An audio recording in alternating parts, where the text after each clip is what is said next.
substantial number of submissions were made and submitted, and they were also considered very carefully to ensure that all issues were appropriately ventilated.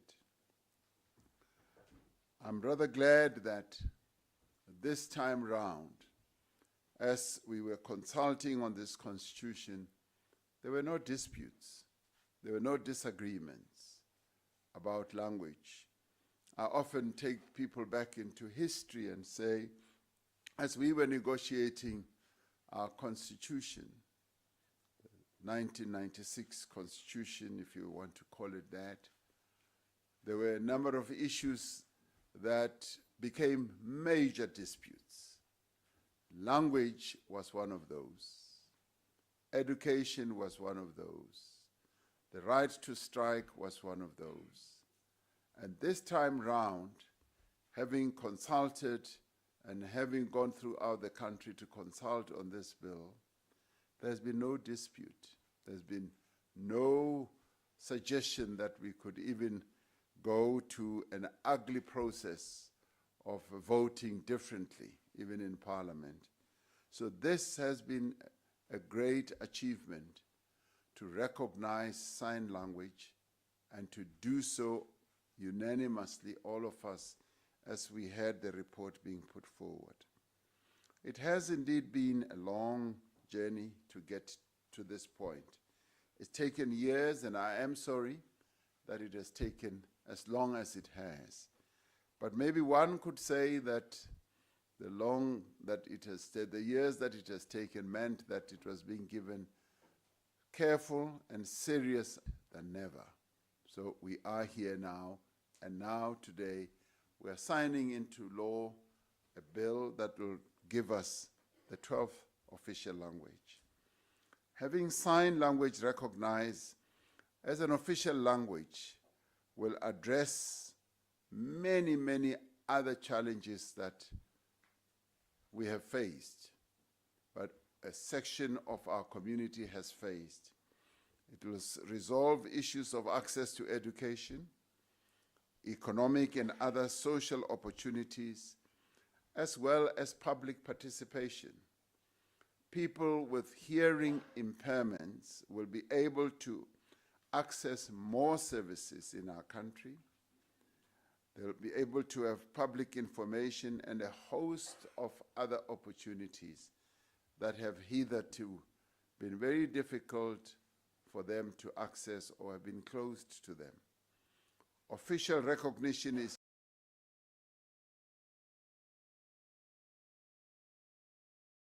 just the beginning, as Deputy Minister, and we on government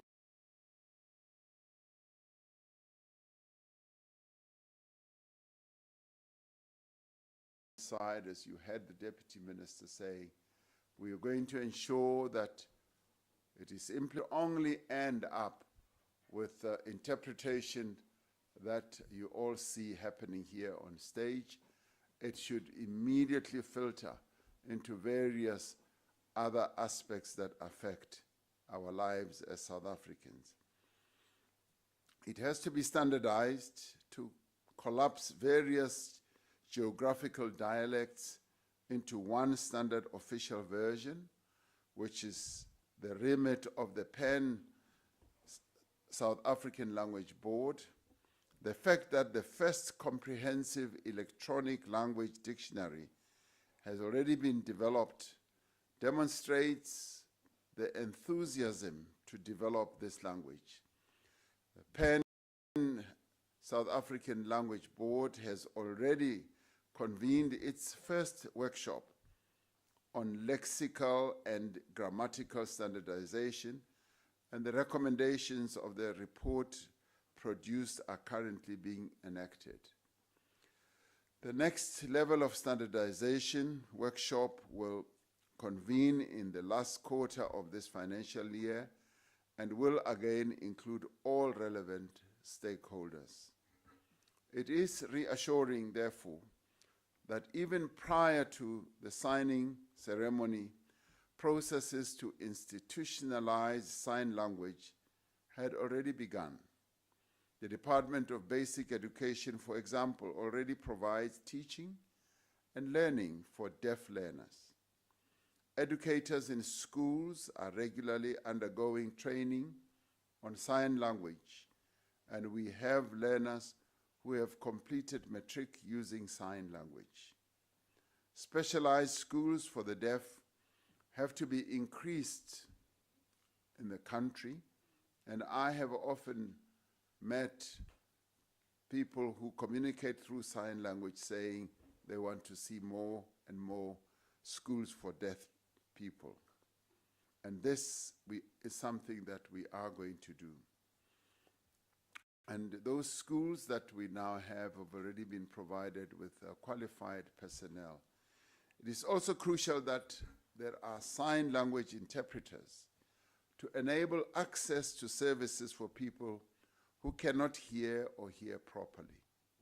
For many years, the lack of sign language interpreters at the courts, the police stations, hospitals, clinics, and many service centers or points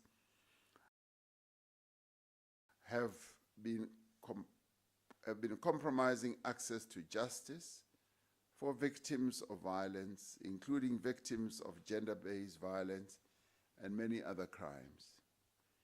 Policies with fully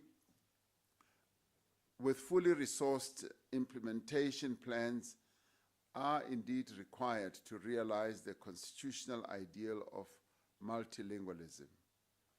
Allow me then to congratulate all stakeholders who have participated in this journey, and particularly as they kept chanting the slogan, "Nothing without us, nothing about us without us."